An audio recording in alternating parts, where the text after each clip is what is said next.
हमारे विभिन्न ज्ञानवर्धक कार्यक्रम देखने के लिए आप हमें अभी सब्सक्राइब करें, बेल आइकन को प्रेस करें ताकि आप देख सकें हमारा कार्यक्रम सबसे पहले। और अधिक जानकारी के लिए फेसबुक पेज को लाइक करना न भूलें। जय माँ इंद्राक्षी। इंद्राक्षी धाम में दर्शकों, आप सभी का हम हार्दिक स्वागत करते हैं।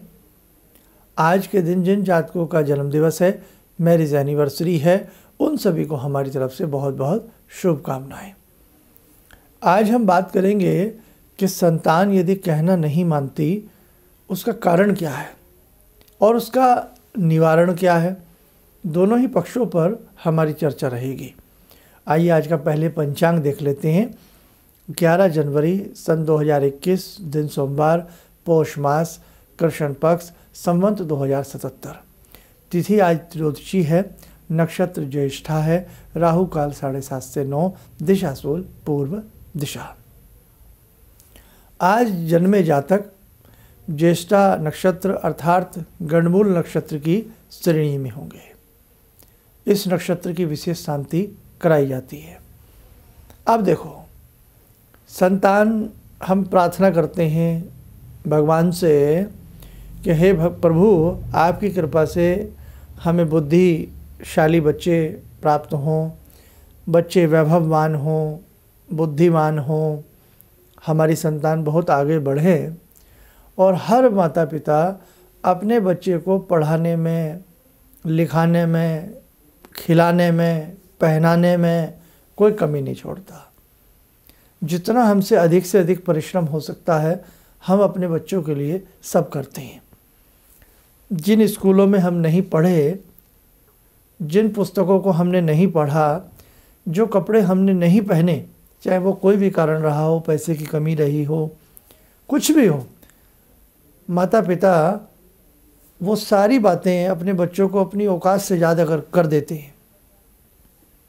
फिर भी बच्चे कहना ना माने, माता पिता का दिल दुखता है। और कई बार तो बच्चे अपशब्द भी बोल देते हैं, अपशब्द भी बोल देते हैं। कितना हर्ट होता होगा। तो आज मैं आपको ये बताना चाहता हूँ कि सबसे पहली बात तो कि हमारी जन्म पत्रिका में ऐसा क्या कारण है कि जिस कारण की वजह से बच्चे हमारी इज्जत नहीं करते या बच्चे हमारा कहना नहीं मानते। दोनों पहलू हैं, एक इज्जत नहीं करना और एक ऊपर से कहना नहीं मानना। कुछ बच्चे इज्जत करते हैं लेकिन कहना नहीं मानते, है ना, करते अपने मन की हैं लेकिन उल्टा सीधा नहीं बोलते। कुछ बच्चों में दोनों ही बातें होती हैं, उल्टा सीधा भी बोलेंगे और इज्जत भी नहीं करेंगे, कहना भी नहीं मानेंगे। उनमें सर्वगुण संपन्न होते हैं। तो अब ये सर्वगुण संपन्न विपरीत गुण होते हैं इनके अंदर। दो बातें हैं। एक ज़माना था, आज भी है, जहाँ जहाँ ये बातें मानी जाती हैं कि पुंसवन संस्कार, गर्भ संस्कार, बहुत सारी चीज़ें हमारे ऋषियों ने बताई कि उपयुक्त समय पे यदि सब कुछ हम करते रहें तो आने वाली जो हमारे बच्चे हैं, आने वाली हमारी नस्लें हैं और उनका जो जीवन है वो बहुत अच्छे से होगा। लेकिन आज हम बहुत सारी विधियाँ, बहुत सारी परिपाटियाँ हम भूलते जा रहे हैं। उसका एक कारण ये भी है। आप अपने अगर माँ बाप की इज़्ज़त नहीं करते हैं तो हमारे बच्चों से भी हम कोई उम्मीद ना रखें। दोनों बातें, हमने अपने माता पिता की भी इज़्ज़त नहीं करी है और हम ये सोचे कि हमारी संतान हमारी बहुत अच्छे से इज्जत करे, तो हमारी संतान भी हमारी इज्जत नहीं करेगी। कहते हैं जैसा बीज बोओगे वैसे फल की प्राप्ति तो हमें होगी ही होगी। भाई, जैसा हमने अपने माता पिता के साथ किया वो रिटर्न हमारे बच्चे हमारे साथ करते हैं। क्रिया की प्रतिक्रिया तो संसार में होती ही होती है। तो कहीं ना कहीं इस कमी में भी हम देखें कि हमने कुछ ऐसी गलतियां तो नहीं की हैं, हमने किसी का दिल तो नहीं दुखाया है, हम अपने माता पिता की इज्जत कर रहे हैं या नहीं कर रहे हैं, तो हम अपने बच्चों से भी उम्मीद वही रखें। तो देखो, कई बार गलतियां हमारी भी बहुत बड़ी बड़ी होती हैं। अब मैं अगले पहलू पर आता हूँ। आपकी जन्म पत्रिका में पंचम भाव, 5वां घर संतान का होता है।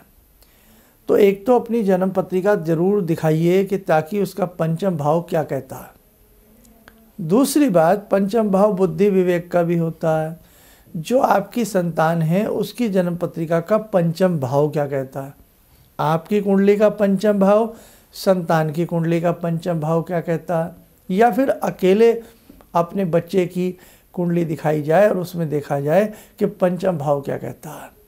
यदि पंचम भाव में विपरीत ग्रह हैं, पंचम भाव में ग्रह अच्छे नहीं हैं और उस बच्चे के लगन में भी ग्रह अच्छे नहीं हैं, तो वो बच्चा स्वभाव से भी चिड़चिड़ा होगा, स्वभाव से भी गुस्सैल होगा और बड़ा तुनक मिजाजी सा होगा।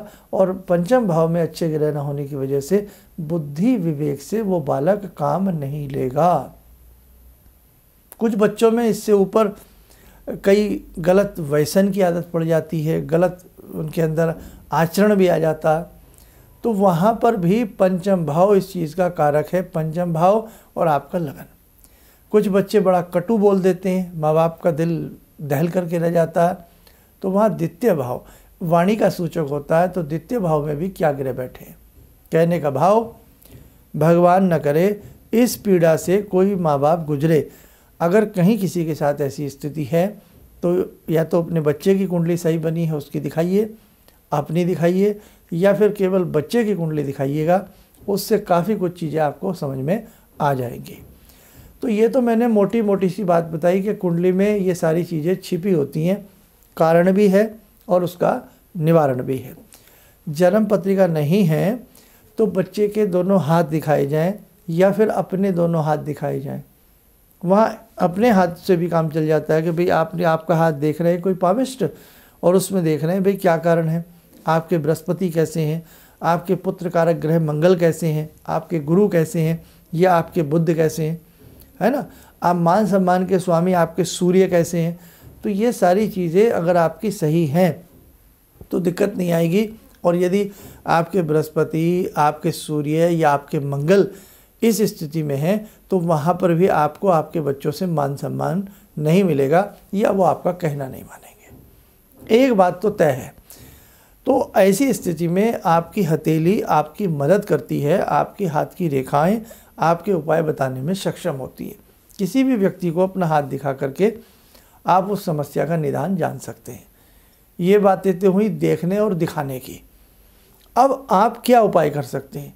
भाई कई बार ऐसा होता है कि हम तो नहीं मिलते किसी एस्ट्रोलॉजर से, या हमें किसी पे विश्वास नहीं है, या उस टाइप से हमारी कहीं कोई बात नहीं हो पाएगी। तो ऐसी स्थिति में हम अपनी तरफ से क्या उपाय करें। देखो, मंत्र है दुर्गा सप्तशती में, ओम सर्वा बाधा विनिर्मुक्तो धन धान्य सुतान्वितः मनुष्य मत प्रसादेन भविष्यति न संशय। दुर्गा सप्तशती में आम मंत्र है ये।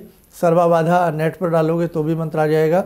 इस मंत्र को यदि आप प्रतिदिन हृदय से 3 माला करते हो, भगवती दुर्गा का ध्यान करके, सारी बाधाएं धीरे धीरे दूर होने लगती हैं।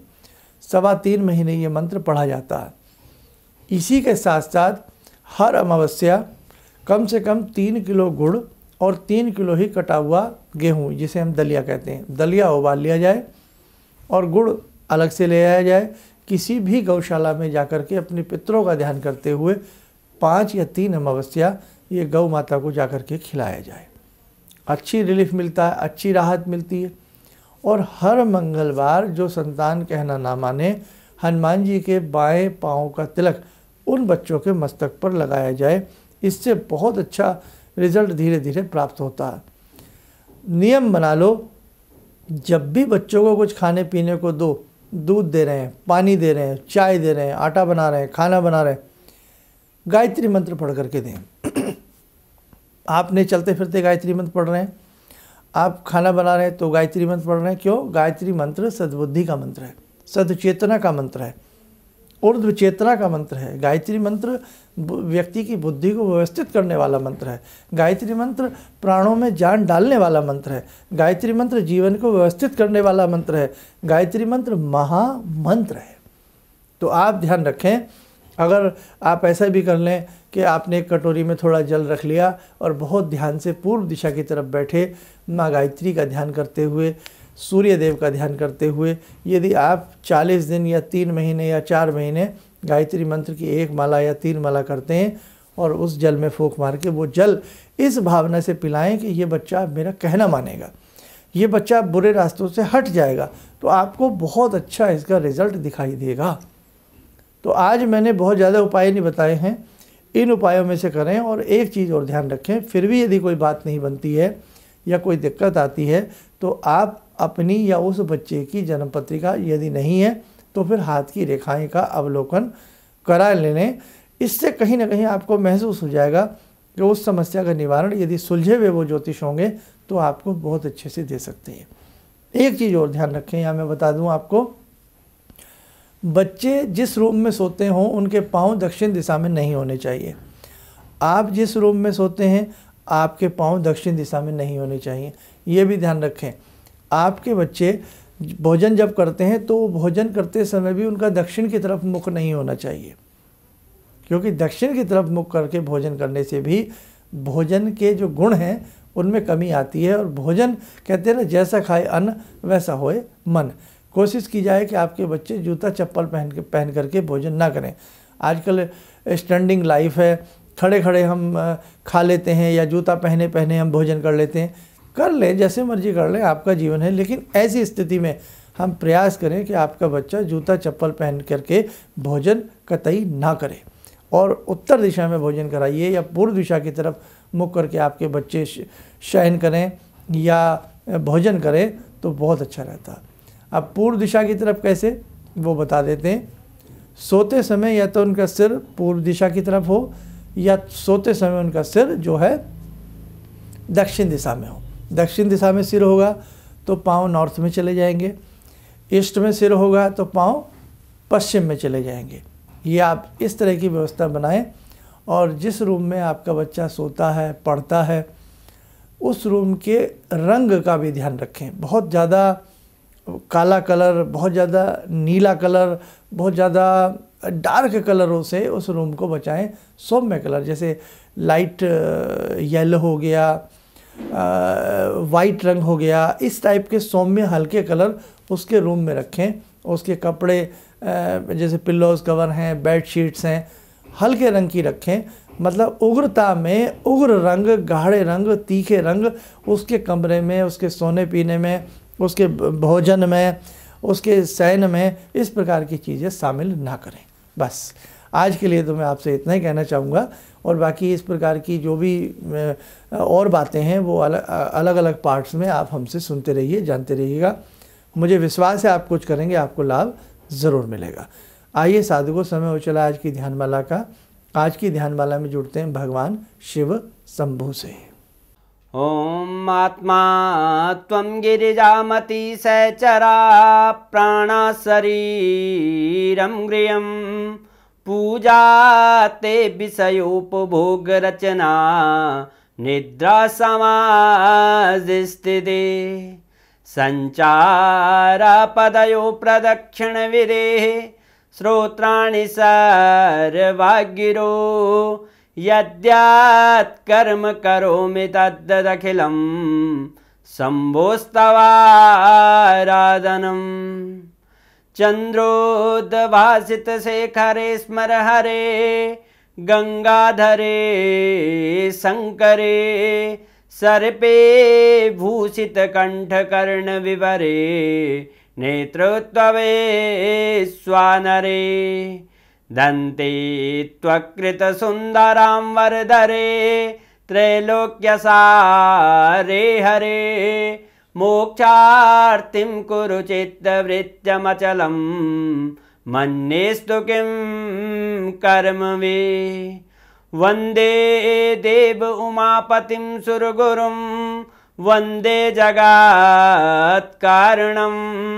वन्दे पन्नगभूषणं मृगधरं वन्दे पशूनां पतिं वन्दे सूर्यशशाङ्कवह्निनयनां वन्दे मुकुन्दप्रियं वन्दे भक्तजनश्रयं च वरदां वन्दे शिवं शङ्करम् ओम कर्पूरगौरं करुणावतारं संसारसारं भुजगेन्द्रहारं सदा वसन्तं हृदयारविन्दे भवं भवानी सहितं नमामि भवं भवानी सहितं नमामि।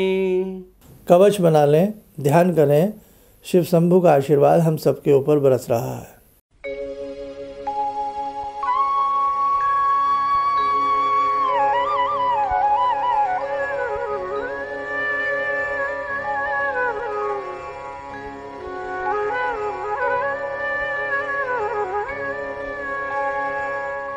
ओम बोलते हुए नेत्र खोलें, सामान्य हो जाएं। देखो साधकों, ये जीवन है और इस जीवन में सुधार हमें आपको मिलकर ही करना है।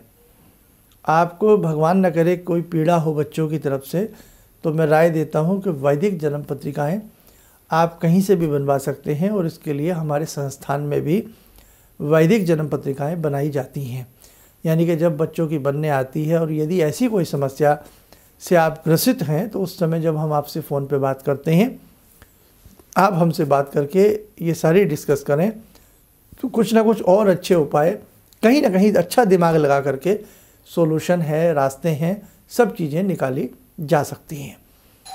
हमारे ऐसे बहुत साधक हैं, ऐसे बहुत दर्शक हैं जो विदेशों में रहते हैं, तो वो हमसे किसी भी तरह की परामर्श लेना चाहते हैं, तो आप चाहे कहीं भी रहते हैं, अभी मिल तो नहीं रहे हैं हम, लेकिन कॉल अपॉइंटमेंट हमारे यहाँ चल रही है।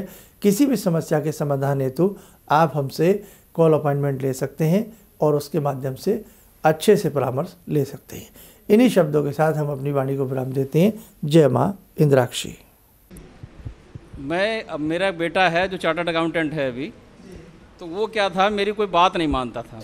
सालों तक मेरा उसका झगड़ा चलता रहा और मेरे जानकार लोग थे, उनसे मैं कहता था भाई मैं इससे हार जाता हूँ, क्योंकि मैं इसे कहता हूँ सुबह जल्दी उठा कर, ये कभी उठता नहीं है। क्या हुआ कि मैं आपसे मिला आकर, कुछ आपने उसके लिए भी उपाय बताए, जो सारे उपाय मैं ही कर रहा हूँ। और आपको सुन के बड़ी हैरानी होगी इस बात की कि जिस बच्चे को मैं कभी पूजा के लिए कहता था कि हनुमान चालीसा करो, तुम ये करो, वो करो, वो कुछ नहीं करता था। आज मैं बड़ा हैरान हूँ कि सोमवार के दिन वो उठता है, खुद ही जो है वो मेरे घर में बेल का पेड़ भी लगा है, बेल के पत्ते तोड़ता है और उनके 11 सेट बनाता है। कहाँ से उसने लिया मुझे पता नहीं। और भगवान शंकर पर जाकर जल चढ़ाता है, उन पर राम राम लिखता है। और ये सब जो मैं ये समझ पाया हूँ कि जो मैं 2 महीने से आपका ये जो कर रहा हूँ मंत्र का जो है, तो मेरे ख्याल में इससे बड़ी उपलब्धि तो और कोई हो नहीं सकती। धन्यवाद। किसी भी समस्या के समाधान के लिए मिले प्रसिद्ध हस्तरेखा एवं वास्तु विशेषज्ञ प्रोफेसर धर्मेंद्र शर्मा जी से। नोट: शिविर में भाग लेने हेतु एवं व्यक्तिगत रूप से मिलने के लिए कॉल करने का समय सुबह 10 बजे से शाम 6 बजे तक। हमारे विभिन्न ज्ञानवर्धक कार्यक्रम देखने के लिए आप हमें अभी सब्सक्राइब करें, बेल आइकन को प्रेस करें ताकि आप देख सकें हमारा कार्यक्रम सबसे पहले। और अधिक जानकारी के लिए फेसबुक पेज को लाइक करना न भूलें।